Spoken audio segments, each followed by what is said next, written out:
All right, welcome everybody to our March 1st Friday, sponsored by Simply Living. This is a series each month on the first Friday of the month to feature city sustainability programs in our city and around our community. So my name is Kathy Cowan-Becker. I am the director of Simply Living, which is sponsoring this event. We are a 30-year-old nonprofit in Columbus whose mission is to connect people to learning opportunities that promote sustainability, environmental justice, and our local economy. So this event is one of these learning opportunities. And you can find out more about Simply Living on our website, which I am about to drop into the chat. So your support makes events like today's First Friday possible. We have memberships of several different levels, or you can make a donation. You can join or make a donation to help support events like this and future events like this. So we're asking everybody to stay muted, but please put your questions in the chat for our speakers. We have time after each speaker, and also we may interrupt speakers, and there will be chances for a lot of interaction through the chat. So today we're going to hear about two important sustainability initiatives in Columbus, the City of Columbus GreenSpot and Keep Columbus Beautiful. So first up is Columbus GreenSpot. It's a community of 23,000 households, businesses, and organizations in Central Ohio that have pledged to adopt sustainable practices and lower their energy use, their water use, to increase recycling and more. GreenSpot has a special training program for local businesses to be more sustainable and an awards program. So you can find out more about GreenSpot on the link that I'm about to drop into the chat. And here to tell you more is GreenSpot coordinator, David Celebrezze. Hi, Kathy. Thank you so much for asking me to be on here and talk about sustainability, specifically GreenSpot. My goal is always to not make it boring, because I know with sustainability, it is a really cool topic and it lends itself to excitement and enthusiasm. And so my goal is not to make that boring. That is not a superpower I want. However, I do have a question for people, and if you could type your answer in the chat. And while I ask this question, I'm going to pull up my presentation, but how much water do you think the city of Columbus made safe to drink in 2020? Not 2021, but 2020. Do you think it is 30 billion gallons, 40 billion gallons, or 50 billion gallons of water that we made? I should say GreenSpot is housed at public utilities here at Columbus. So think about that and type your answer into the chat while I share my screen. And I do not have the answer on my PowerPoint, so you'll have to listen. All right, let's see. Got some great answers. So a couple 50 billion, 140. So yeah, the answer is actually 51.5 billion gallons of water that we treated. We have multiple reservoirs that we use. Also, real quick, how much wastewater do you think our wastewater treatment plants filtered out to make clean to go back to the river in 2020? Do you think that number is 50 billion, 60 billion, or 70 billion? What do you think? 70, yep. Yeah, 70 billion gallons of water. So that's an incredible amount of water that is treated to made safe for us to drink, and then treated again when we're done using it to go back out into the environment. And we're always looking for ways to conserve and protect water. And that's a little bit where GreenSpot kind of comes into play. So GreenSpot, we like to say we inspire, educate, and recognize households, businesses, community groups, and neighborhoods that adopt sustainable practices. And we provide a framework to think about sustainability. So folks choose from a menu of options from these different areas of sustainability. I'm not going to read everything on this slide, but you can see we do have had a number of successes last year, and a lot of these are due to our GreenSpot Advisory Board, which is made up, I think right now we have like 27 people on the board. I kind of joke it's going to turn into a GreenSpot Advisory Club at the rate we're going, but everybody gets along and they come up with really great ideas. And not only do they come up with great ideas, they help us implement those great ideas. So you can kind of see there some of the successes that we had last year. With GreenSpot too, it's not only a household program, but there's a business component as well, as Kathy mentioned. I'll talk to in here in a minute. So looking forward, for 2022 this year. We have our the Columbus Climate Action Plan, and GreenSpot is incorporated into that. So we're looking for ways to really empower a community of climate leaders. We're in the early stages of developing that section right now in terms of what will that look like, how are we going to implement it, outreach, and all that. We also have some working groups on our advisory board regarding some of the other climate action plan sections. One of the more popular programs of GreenSpot is our GreenSpot Community Backyards program, where you can get a $50 rebate on a native tree or a rain. I always want to say like a native rain barrel, but I think, you know, $50 off on a rain barrel or a native tree. And I think we have up to $25 rebates on native plants. And our friends over at Franklin Soil and Water Conservation District, they're the ones that implement that program for us. You basically go online, or you can attend a workshop in person. You learn about stormwater pollution prevention, ways in which you can conserve and protect water, and then you get a rebate. So it's really a win-win. It's pretty easy taking the online quiz as well. That program starts in May of this year. We also have, we'll be coming out with a What is GreenSpot video towards the end of the year. We have our big Green Spotlight Award coming up March 25th, which is a Friday from 2:30 to 4. It is going to be virtual this year, but we're doing something a little bit different. So this year, like last couple of years, they've all been pre-recorded. This year, it's a combination of pre-recorded messages as well as a live conversation with the award winners, along with our co-chairs of our GreenSpot Advisory Board. And so we'll be answering questions from the audience, the virtual audience, on sustainability in Columbus. So I encourage you to learn more about that. You can go to our website, and we have the event there on, or actually our Facebook page. We have the event under our Facebook account. And it is free. I will be putting the link there because you have to register for it to get the link. But what we're probably going to do is just put that link out there. So, we cast a broad net, and anybody who has internet can watch the award ceremony. We have an e-dashboard. So when you join GreenSpot, you make those commitments to conserve and protect water.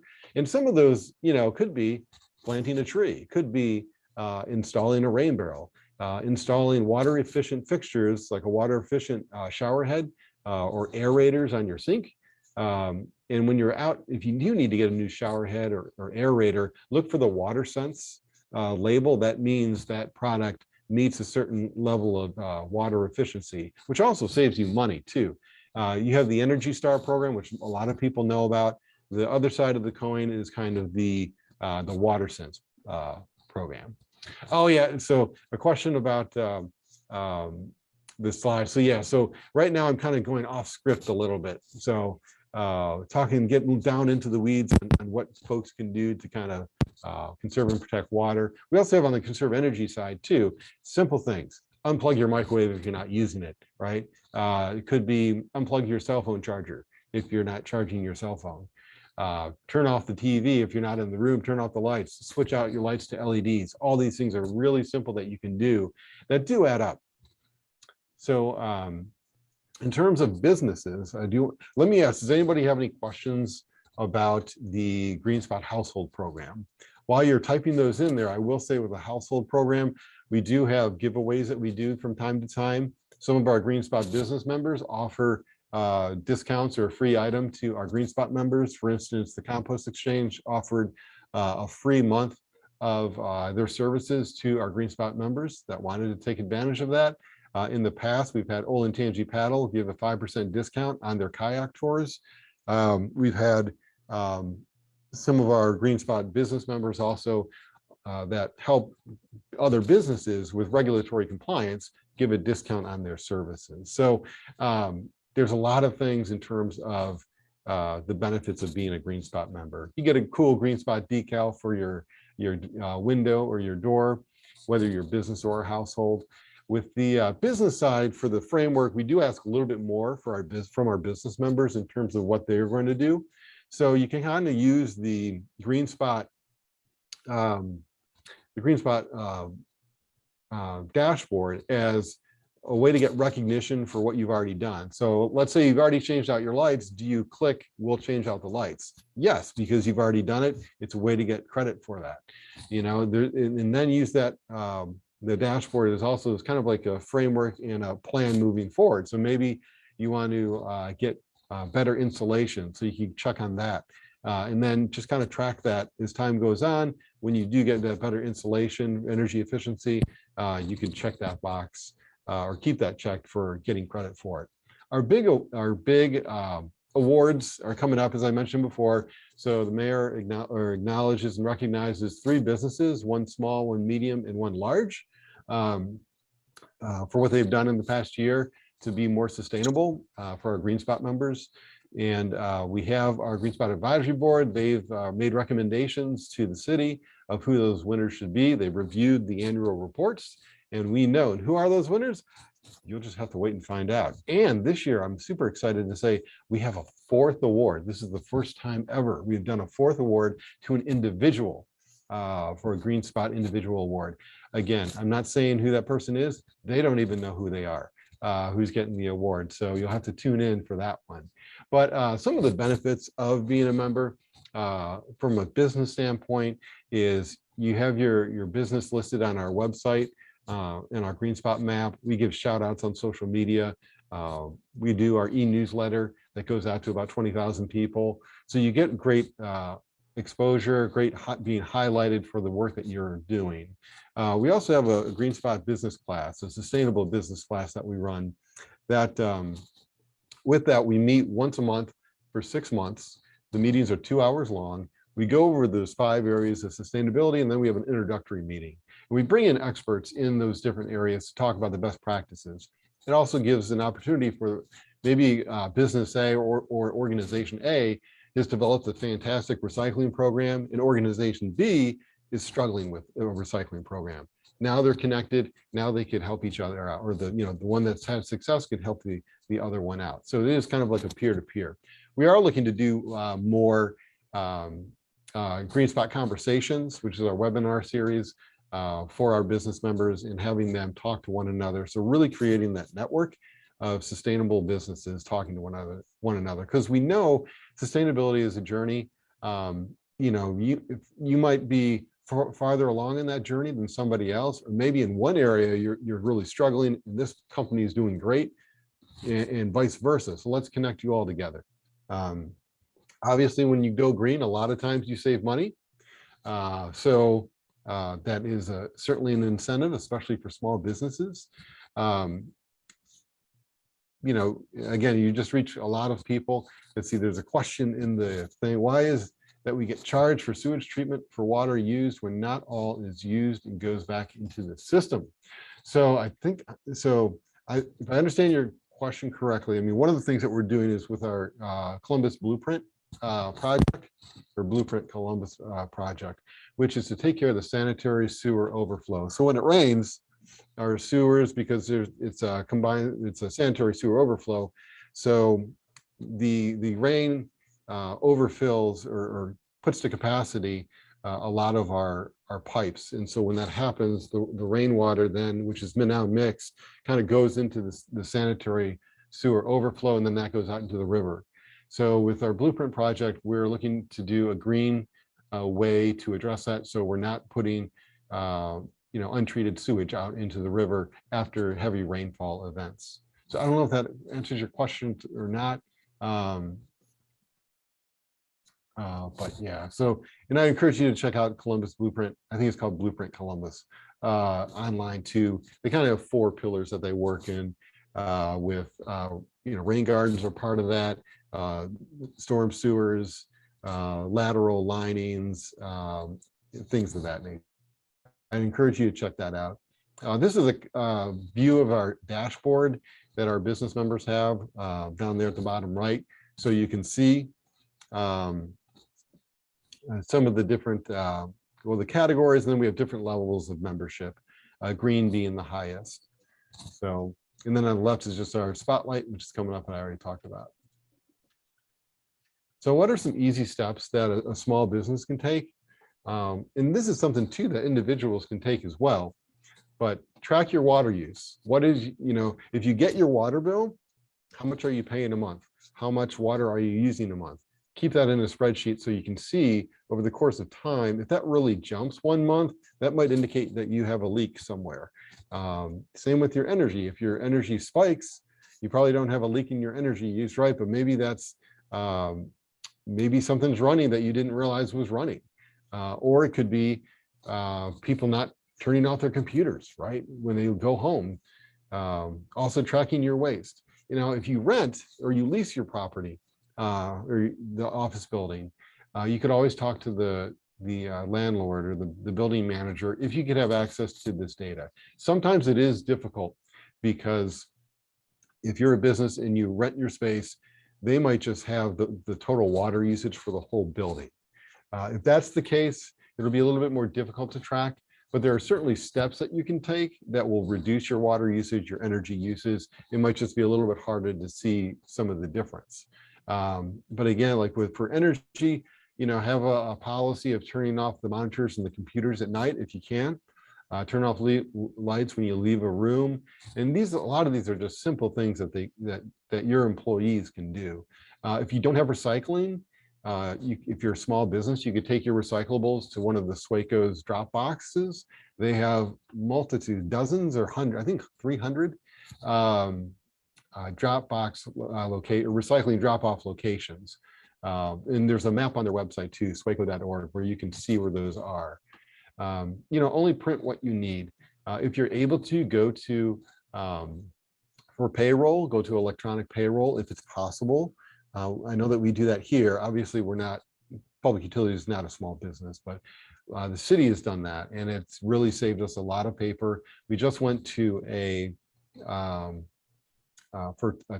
paid time off, all electronic as well. Those are some things that might be a little bit more involved, a little bit more time consuming for a small business to do some of those. But if you print something out and the one side is blank, use it as scrap paper. If you're already done with the one side, just simple things. I actually have like a whole bunch of scrap paper right here that I keep at my desk that I use on a regular basis because it's stuff that I printed out and for whatever reason it didn't, things didn't align or whatever, and I didn't want to recycle it because I want to reuse first. But I don't want to steal part of Ari's presentation though, because he is the king of the RRR. And he's not a pirate either, but that's anyhow. So something else is adjusting the water, the hot water temperature.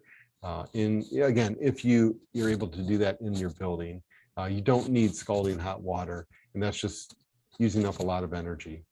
And then finally, buy Energy Star or WaterSense label equipment that I mentioned earlier. Last thing I'll say is that part of our climate action plan at the city, we want to go carbon neutral by 2050 and a 45% reduction in greenhouse gas emissions by 2030.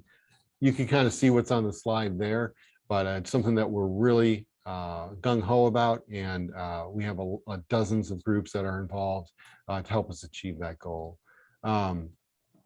So if anybody has any questions, feel free to type them in there. I do want to mention some of y'all might have been on our virtual landfill tour that we did with Swaco last week. Actually, it was last Monday. Amy Densborn over there, who's fantastic. If you've not met her before or gone on a tour, I highly recommend it. Anyway, we went on that virtual tour and we're really hoping to see the Trashsquatch, but we didn't see the Trashsquatch. However, I did see the Trashsquatch early this morning, and he was picking up a can of beans that somebody had littered. As you can see, he's not very happy. I think he sees the person who did that. And if you look, he's actually reusing a kitty litter, empty kitty litter container. So I didn't realize Trashsquatch had cats, but it's good to see that he is reusing, because that's important. So I could take any questions. I'll give you a second to type them in there.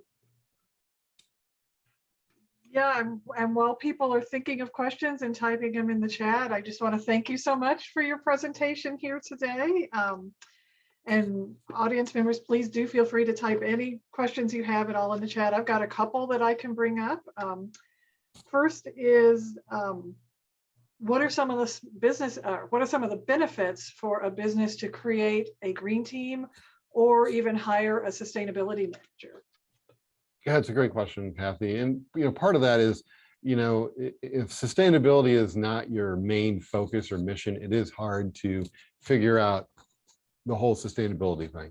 I mean, looking at some of the benefits of why you would go that route is it could save you money, is like an important thing. Thing is, it's great public relations. In today's day and age, most people, vast majority of people acknowledge climate change is happening and we need to do something about it. We're seeing the impacts are, here in Columbus. So it's a way to let your customers or your clients know that you're taking sustainability seriously. You're reducing your greenhouse gas emissions. It's really kind of doing the same with less. So it's not giving up any type of comfort, but it's using less resources to achieve that same level of comfort, if you think about it that way. It's also doing the right thing. So, I mean, you could put that in your annual report. If you do an annual report, you could team up. Columbus, we are so fortunate that we have dozens of great environmental and sustainability groups here in town that are constantly doing a whole bunch of stuff, right? Like Simply Living. And so for businesses to get involved with those groups as well, it really, businesses do not need to recreate the wheel on this one. There's already plenty that's been done. It could also, last thing I'll say on that is, it could increase your customer or your client base. As a consumer, many consumers look to see if a company has a sustainable policy, or, are they using recycled packaging? So getting that word out to your customers and clients, again, could actually help drive revenue. Right, yeah. It looks like Karen has a question. And so if it's too much to type in the chat, if you want to unmute for just a minute and ask your question, go ahead. Okay, yeah, we are actually not hearing you.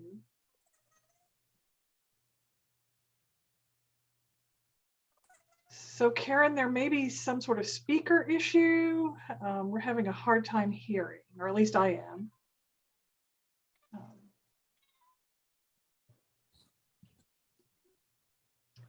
I can't hear her either. Yeah, I'm so sorry. I think if you're able to type at least the basics of your question in the chat, we'll certainly ask it. I'm not sure what's going on with the speaker system. Good old technology. But please do, or I don't know, if you email it to me even, I can look for it in my email and ask it that way. While she's typing that real quick, I forgot to mention, I did have one more slide, and that is some of our GreenSpot members, we do special things for them. So for example, the other weekend we went out to a vernal pool and we did a tour of a vernal pool over in Pickerington. It's hard to see, but that's a spotted salamander on the left there that we saw. It's a gravid female, so she's about to lay eggs. And then on the right is a copepod, which is a macroinvertebrate that we looked at under the microscope. It was about a two-hour tour, but it's super exciting. We saw a whole bunch more things, and so we do that for our members. I think we have 3 more vernal pool tours coming up. I think only 1 has space left, but I want to throw that out there too. That's awesome. That would be a great tour to go on if you can get onto that. Okay. And how are we? Somebody asked about schools. How do schools get involved? There's so many cool programs out there. Like we have a GreenSpot Schools program. It's on our website. It just lists out ways in which a school can go green, and we can help them with that. I know Ari with Keep Columbus Beautiful, who's here, obviously. I don't want to steal his thunder, but they have an amazing school outreach program as well. Great. One other question that I had was, I understand that whole neighborhoods could join GreenSpot. Has that happened, or is that happening? Yeah, so Clintonville is a GreenSpot neighborhood. We also have German Village as a GreenSpot neighborhood. Basically, it's a organization that has defined boundaries. So with Clintonville, it's the area commission. With German Village, it was the German Village Society. And they bring neighbors together, they bring people together in their neighborhood to talk about how do we want to go more sustainable, how do we want to go green. We provide a framework for them to think about that, and then there's things that aren't on there that they might come up with something that we don't have listed on there. That's fine. It's a 3-year commitment. We work with them. We're very flexible. So Sawmill Place community, they had joined at one point, and they just filled out the application and sent it in. Discovery District, they were our first GreenSpot neighborhood. We were with them every step of the way, creating that, helping them with that application. So basically they commit to do a certain number of things over the course of 3 years. Each year we plan out for that year. All right. Well, that's something all of us could think about, is getting our neighborhoods to join, or even just starting with ourselves. Okay, I have Karen's question in the chat. She asked, please address why the city does not expect new buildings to have at least one eco-friendly aspect when the city gives the builders subsidies and tax benefits. So it's asking about new development. Yeah, and I will say I'm not an expert on that topic. I know that we encourage infill, basically redeveloping areas that are already, in the city versus doing sprawl. But yeah, I don't know the ins and outs of that aspect, so I can't talk to that. I can just say, as part of somebody who's been part of a team that's been talking to the city about the climate action plan and all these things, we have brought this up. One of the first answers is that the city is not allowed to have to require stronger requirements than the state building code. So they have to have, they can't say a building owner must do X, Y, or Z above and beyond the state building code.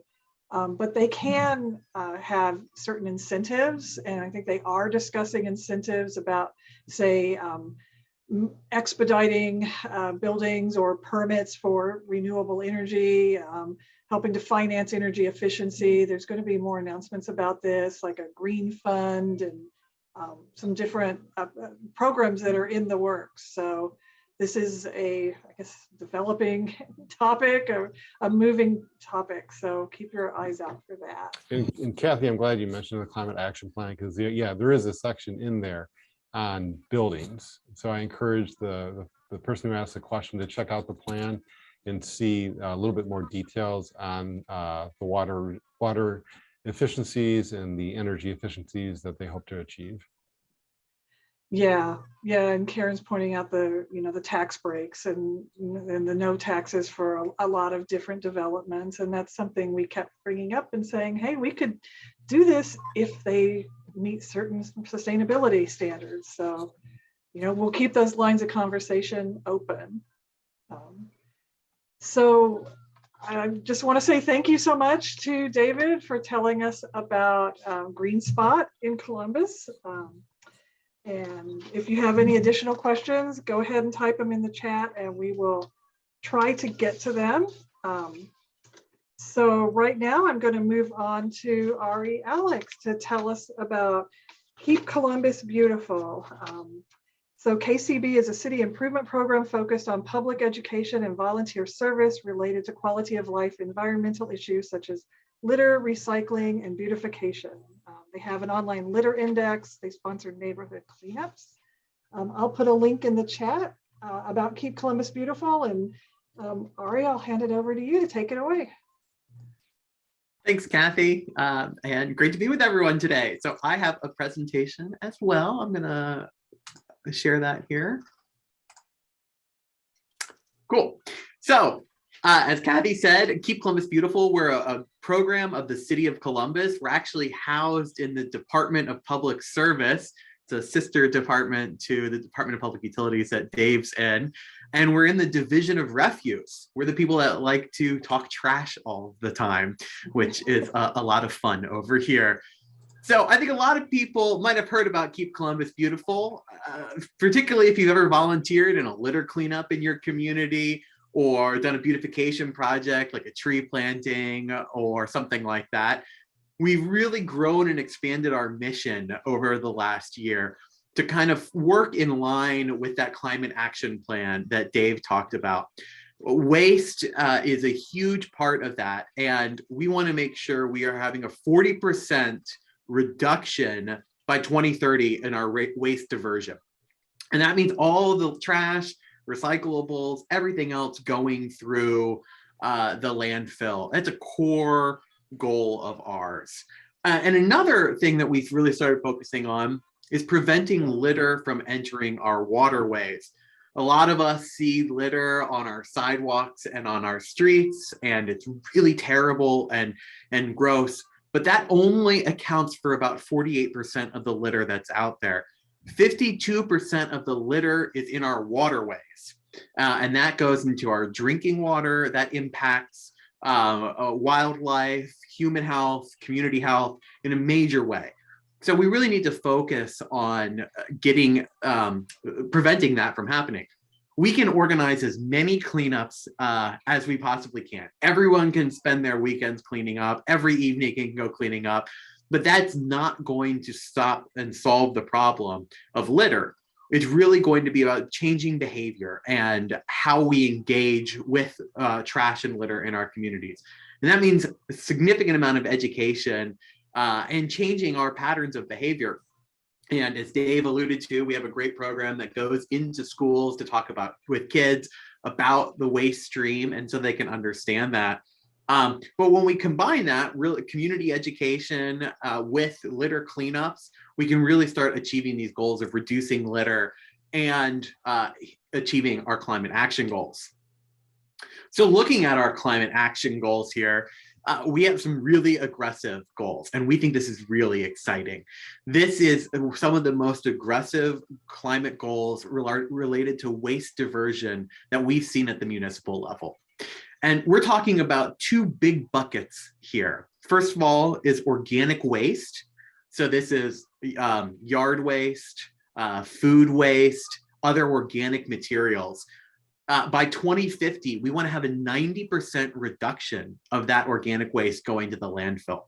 And that equates to about 133,000 metric tons of greenhouse gas emissions that we're able to reduce.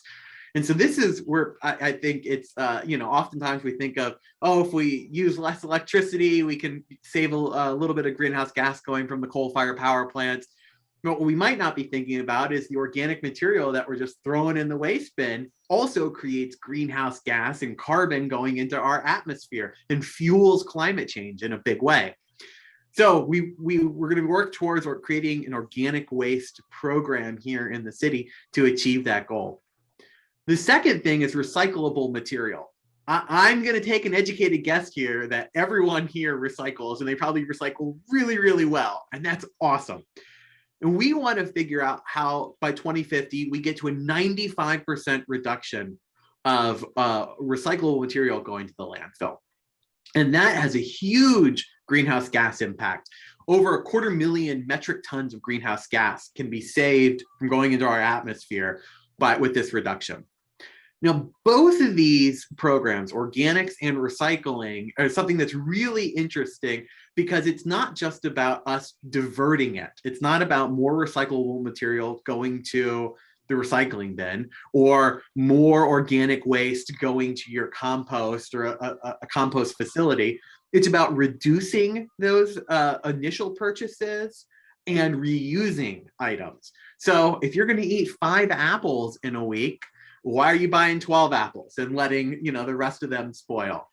On the recycling point, I think since everyone's doing really great recycling, we need to get more people to recycle, but we also need to think about the products that we're buying. How do we reduce the plastic consumption and use? How do we reuse those items so that we can do that? And we think both of these goals in the Climate Action Plan drive our third goal, which is creating circular economy jobs. And by 2050, we want to have 2,000 jobs here in the city of Columbus that are squarely focused on the circular economy. So I want to highlight 2 programs that we've piloted this year to kind of work towards these goals that Keep Columbus Beautiful is running. First, on the recycling, both these are on the recycling front, but we have a program in the Hilltop running right now. It's a Recycle Right program. This is a concentrated effort to engage and educate residents on recycling. With the goal of reducing recycling contamination. So this is where litter and trash and non-recyclable materials get into the recycling stream. And then increasing participation. So we want more people recycling. So we have this great campaign. We have billboards up in the community. We've done 2 pieces of mail to residents in the area where we're talking to them about what materials can be recycled, how to get a recycling bin if they don't have one. And then most importantly, for the first time that I think I've ever heard, we are partnering with a nonprofit to have individuals go door to door and knock on the door and have conversations with residents about recycling. And they will talk about illegal dumping, how to report illegal dumping, how to schedule bulk pickup, and how to recycle. And so having these conversations, we can reduce the amount of litter that's building up in our alleys and our streets and our sidewalks, but also get people really engaged on recycling right. So this is a really exciting program. We have people going door to door in about a month. We've done our mail and you can see our billboards here, which is really exciting. The second pilot program, which I'm really, really excited about, is a multifamily recycling pilot. So if you have a house and you live in a house right now, you have a 64-gallon blue recycling bin that you can wheel out every other week, and this, Rumpke picks that up for you. But if you live in an apartment building, you may not have recycling as an option. So we're partnering with Swaco and the recycling partnership to develop a multifamily recycling program. We have 40 recycling dumpsters that we are deploying to apartment buildings for a year window to test how we can learn how to recycle here. And what's really important, when you have an apartment building, the city code mandates that you have a dumpster, compactor, and trash collection there. And we've never done recycling. So this is teaching us what kind of space we need, how many recycling dumpsters we need per units that are there, how much people recycle. Will they recycle the same amount as a household would versus an apartment unit? What kind of education do we have to do? So we have a goal of having 10,000 units this year, part of this project. And we have dumpsters deployed. We have about half of our dumpsters deployed now. Here's a cool picture of them. It was really exciting having it delivered. And so this is a test for us to kind of figure out how we move forward with multifamily recycling. I think as people know, the city of Columbus is growing at a rapid rate, and more people are going to be living in multifamily units and apartments. And we want to make sure that they have the ability to recycle. And this kind of ties back to our climate goals. So looking at some ways to get involved with Keep Columbus Beautiful, we do a bunch of events throughout the year. These are awesome events. Our first one's actually coming up in just 2 weeks. It's Kick Butt Columbus. This is an event where we focus on the litter, picking up and cleaning up the litter on our on and off ramps on the highways. This is where a lot of litter comes. People are getting on the highway. They don't want their fast food thing. They just chuck it out there. And so it really builds up. And we go out kind of kicking off the Earth Day month in mid-March to kind of start doing that. Earth Day, we're partnering with Green Columbus on tree plantings. There's going to be 20,000 tree saplings available that are going to be going out. We're going to be doing community cleanups and beautification projects throughout the entire month of April. We do Litter League with the Columbus Clippers, which is our baseball team, where we have challenges throughout the city where community groups, individuals clean up litter. We'll be doing river sweeps. As I noted, 52% of our litter is actually in the water. So we're going to be getting out onto the water to capture that litter in a big way. And of course, we have one-off volunteer groups, area commissions, neighborhood groups, businesses doing cleanups throughout the year. And it really makes a huge impact. We're also really having a lot of fun on social media. If you follow us on Instagram or TikTok, we're really trying to create a new way to educate the next generation about recycling, about litter, and all of the pieces with that. So you can follow us on all of our social media accounts. Here's our website for Columbus. We have tools available to anyone in the region. So if you need litter grabbers, if you need shovels for a community garden, if you need wheelbarrows, if you need supplies, give us a call, check our website, fill out a form. We're glad to help that out. It's our goal to make sure that we are supporting the community in a big way. And so that is something we offer to all residents. And so hopefully I stuck to my time, and I didn't see any of the questions come, but I'm going to stop sharing my screen so I can see those. Great. Thank you so much, Ari. Several people sent me questions. Some of them sent them to me where it was just to me, so you might not see them all. So let me see if I can go through the chat and find some of them. Let's see. Dale had submitted a question that I think Dave may have answered in the chat about where do we get information on rain gardens and how to get them accepted by the city. What Dave said was that we don't need a permit, but you might want to make sure you're installing it correctly. There's a link in the chat that he put to the Central Ohio Rain Garden Initiative. And just to keep in mind that if it's in the right of way, that little area between the street and the sidewalk, that's technically city property. So another question that came through is how about announcing litter cleanups on the water bill? How do people find out about litter cleanups, in their area or around town? That's a great question. So for Earth Day, or for the Earth Month of all of April, Green Columbus has actually set up a wonderful website, and I will put the link in the chat here in a moment. And it has all of the cleanups that are happening, from water cleanups to land cleanups, to all the cleanups happening from March 19th at the beginning of Kick Butt through April 30th, where we have a citywide cleanup that's happening. And there are small community groups. So I will pull that link and drop it in here. So that is a great way to find events here. Let me just pull it up. Okay. And there's the link. And so on here you can see, and even if you don't see an event that you like, you can actually create an event on here through the month of April to find it, whether it be a tree planting, a cleanup, anything of the likes. And this is through April. Additional stuff throughout the year. Follow us on social media. You can look at our website. We always keep things on there. Facebook, Twitter, they're great ways. Instagram, they're great ways for us to kind of promote and share our events and get people involved. So definitely follow those. But there are so many happening in the month of April that we have a dedicated website just for that, which is really exciting. Yeah, April's always a busy month for anyone in the sustainability world. Another question from Karen is, what incentives could the city give for grocery stores to stop using plastic grocery bags? I kind of have that question too. Well, that's a great question. So the city of Cleveland and city of Bexley actually did this, where they tried to stop some of the plastic bags, and the state legislature actually changed the law to prevent cities from doing that.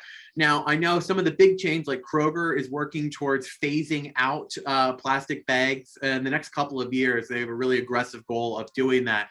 So at this point, it's us working, and it definitely is community groups and individuals to talk to the stores and to work on that. But that's something where the state law has changed a bit and not given us the ability to make all of those changes, unfortunately. Yeah, state legislature loves fossil fuels, but it drives me nuts when I go to the grocery store and they just reach for the plastic bags. They don't even ask, and I have to stop them and say either here's my bag or here's use the paper bag. It's definitely something that should be addressed. Another question is regarding the recycling at apartments. Have you selected all the apartments where you're going to place the recycling dumpsters already? No, and that is a great question. So we have done a lot of outreach. We've communicated with all the apartment complexes in the city, and we've had some responses, which is really great. And like I said, we deployed about half of our dumpsters, but we're still looking for apartment complexes. So if you know someone, if your apartment complex might be interested, they can reach out to me. I can connect them into our program. It's not guaranteed that everyone gets. We want to make sure that the dumpster fits, that there's enough units. So there's a couple of criteria, but we will work with apartment management on that. And it's no cost for the apartment. We'll deliver the dumpster, we'll empty the dumpster twice a week, we'll educate residents. We actually created these great reusable bags that apartment complexes can put all their recyclable material in and walk it out to the dumpster. So we really created a great program. So if there are apartment complexes that are interested, have their management reach out to me. I am putting my email into the chat and they can contact me and we can go from there. That's a great question. Awesome. Well, we have several more questions, so I'm just going to keep plowing right through. We've got a little bit more time, and either of you are welcome to jump in and answer these questions. This is from somebody who couldn't be here today, but sent me this question. There's a lot of emphasis on individual human behavior as a way to decrease rates of littering. But in reality, it's just as easy or even more accurate to say that if we didn't produce the stuff in the first place, it wouldn't get into the environment. So the question is Keep Columbus Beautiful working with litter producers to take responsibility for their products, cradle to grave, and ensure that diverted waste is actually recycled? Yes, those are great questions. We are definitely working to make sure that we are having more sustainable products, right? And so one of the things is, so we look at like the city of Austin. They actually passed an ordinance which said that plastic delivery food containers like have to be biodegradable. And so there are ways for us to work directly with businesses and entities here, particularly suppliers of those materials, to reduce that impact. So that's something we definitely work on here. The second part about making sure things are actually diverted, we have doing a really great job partnering with our material recovery facility, our MRF, at Rumpke, to make sure these materials are actually diverted. What's really interesting, 95% of the materials that end up going into our recycling bins here in Central Ohio stay in the Midwest, which is just a really huge number. You often hear on the East Coast or West Coast that the materials are going overseas into China where they're buying those materials. But here in Columbus and Central Ohio, those materials actually stay relatively close, which is really important. And there is a huge need for these materials. The cardboard boxes, if you get a cardboard box from Amazon or another facility shipped to you and you recycle it, it goes to a facility here in Ohio and gets turned into another Amazon box and ends up back at your door. And so there is like this stuff, there's a huge need for this material right now. So the diversion is really important. Rumpke's doing a great job with that. And it's something, we want to make sure that residents actually are putting materials in there because people want to buy those materials. And so we definitely work on that, which is why one of these education pieces is so important. Yeah, and I guess Rumpke's going to be opening up a major new recycling facility that I hope will contribute to that. Yeah. Okay, we have a couple of comments from Takora. I love the idea of creating a challenge to be collaborated between groups and organizations to increase participation. I'd like to know more about ideas on how to implement something like this. So I guess that would be like a litter cleanup challenge, something like that. Yeah, so that's like our litter league where we have individuals or organizations or businesses that will challenge each other. We'll actually have a scoreboard and we will track the number of bags of litter that groups get, and you'll get points for those. And then we'll be able to track and see who's kind of where they are. We'll have different leagues. So we'll have a business league, a nonprofit league, an individual league, and we'll kind of track on that. And then winners will hopefully be able to kind of get some cool items, part of the Clippers baseball team here. So we'll have some cool challenges with that. We'll be announcing more of that a little shortly after all of the Earth Day stuff. Yeah, and I should mention that Simply Living is going to be doing an Earth Month Eco Challenge. It'll be more than litter. There's 5, so you can join the Simply Living team.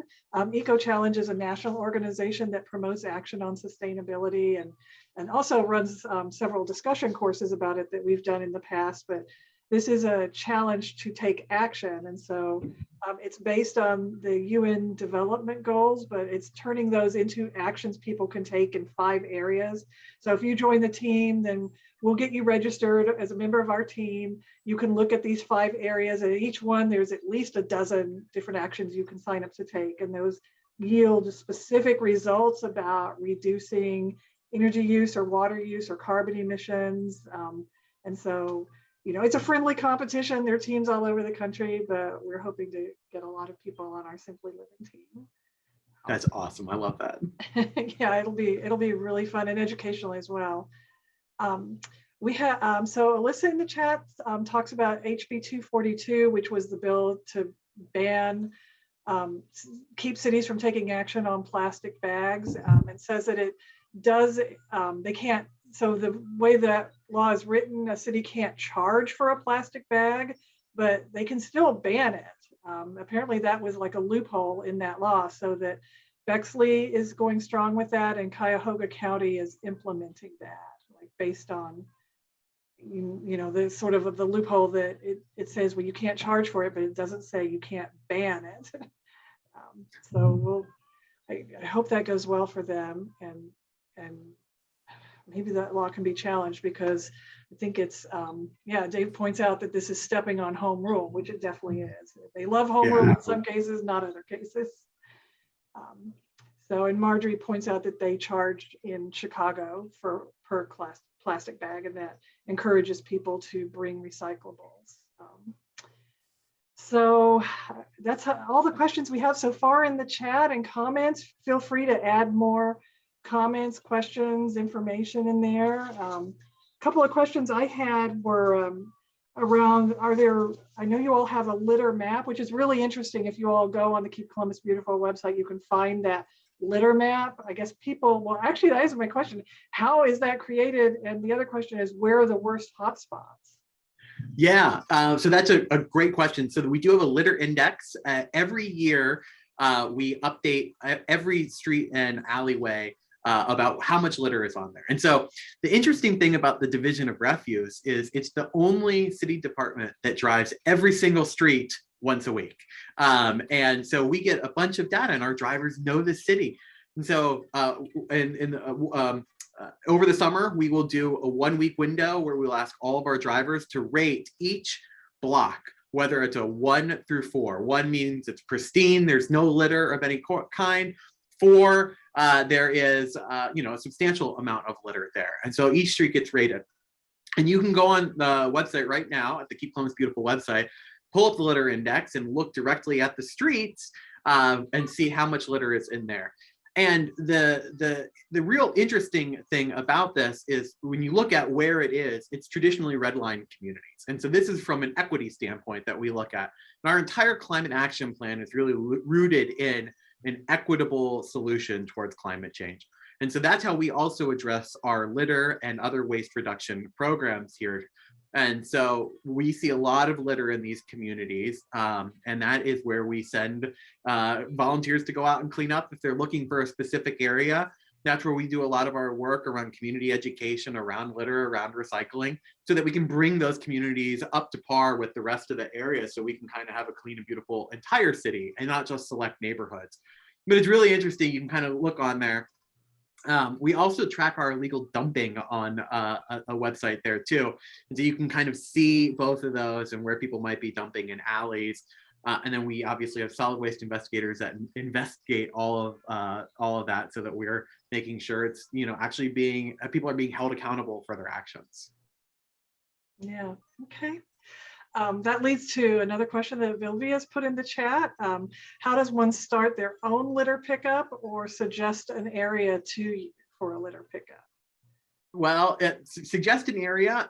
If there is an area that's particularly littered, what we usually recommend is come to us, request some litter grabbers, get some of your friends to go out and clean it up. If it's really bad, let us know, and we will add it to a list. And as other volunteers come and ask for suggestions on where to clean up, we will direct them to those areas. It's really simple to fill out a form to request supplies. It's on our online, it's a Google form on our website.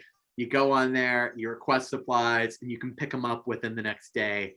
At our city facility. It's free, no charge, and it's a great way. And then if there's a bunch of bags of trash that you collect, you don't have to deal with those. You tell us, and we'll have a refuse truck come and pick them up. So all your work, you don't have to put all those trash bags in the back of your car and haul them anywhere. You haul them to the closest intersection. We have a truck that comes picks them up for you. So that's what we do. And then if there's someone that's really looking for an area, we use our litter index to kind of direct them and say, here are some hot spots where we know there's known to be litter. We'd love for individuals to go clean up those areas. Great. And Karen is asking, do you also assess the alleyways along with the streets? Yeah, if it is an alleyway that has trash service on it, it gets assessed in that, and most of them are. So they will get assessed on there. And we know that there is a substantial amount of litter in alleyways, particularly in some of the areas where they're the big 300-gallon containers. And you've seen us trying to convert some of those. But those are also big focuses of cleanups. They're usually a bit safer than kind of going on a major road. You can kind of go into an alley with a safety vest. So we will direct people there. But yes, we definitely look at alleys. In fact, I was cleaning up an alley earlier this week when it was really, really nice out. Awesome. And Marjorie's asking, can anybody request the supplies you talked about, or does it, like, could an individual do that, or does it have to be an organization? It can be anyone. It can be an individual, it can be a business, it can be a nonprofit. We have schools that come pick things up, churches. We are a service of the city. We're open to anyone and everyone, and the more the merrier. We have so many supplies. April's usually a bit tight because there's so many groups that want supplies, but every month we will have something. If you need 5 litter grabbers, trash bags, shovels, rakes, you name it, we'll be able to meet your needs and work with you to kind of get those supplies for you. That's great. Okay, we have just a couple of minutes left. I think Alyssa has a hand up. If you want to come, if that's if you would like to come off mute and just ask a question. Yeah, I just wanted to talk about alleyways. I know that Franklinton has started to actually plant flowers in their alleyways, and it has surprisingly been a deterrent for litter. And then also, I just wanted to mention that working with other municipalities, we have seen some success when when they hold litter audits, so then they can understand, you know, like, where is the litter, if you're focusing on behavior, you can understand, like, where is the litter coming from? Is it generated, you know, from a certain type of recreational, industry, like maybe styrofoam, worm holders, or, you know, just having a better understanding of, like, where that litter, what the litter is, like, who's producing it, where is it coming from? Just a something that we've come across in our work. Yeah, Alyssa, that's great. We actually do litter audits. We'll go out there, do that. We'll also go and, like, dump dumpsters to, like, go through and see kind of what the waste stream is and what people are throwing out, so we can figure out how to educate and address on some of that stuff. And then in terms of, like, the flowers, like, that's a great point. So, like, when we beautify an area, people are less inclined to litter. And the really interesting thing is when we look at our tree canopy in the city and overlay it with the litter index, where there are fewer trees, we see more litter. And so those are areas when we think, if we clean up the litter, the next weekend we need to be planting trees. We need to do some other beautification project to reinforce that.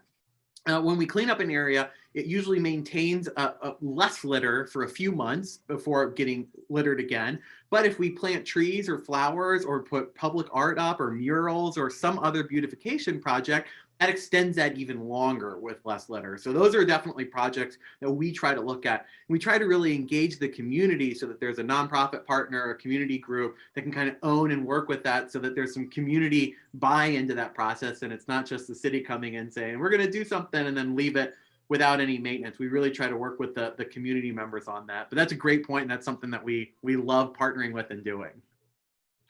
Wonderful. All right, well, we are at 1 o'clock. So I want to thank both Ari and Dave for both of your presentations today and all of this great information. Let's give our speakers a round of applause. Thanks for having us, Kathy. And thanks everyone for the great conversation today. Absolutely. And thanks to everyone here for joining us. If you're not already a member of Simply Living, you can consider joining at one of these links or giving us donations. Your support makes events like this possible. And we really appreciate you being here. Our next First Friday will be April 1st, Friday, April 1st at noon. It's going to feature Sheila Davis, who is the Business Programs Manager at SWACO. So thank you all again, and we will see you next time.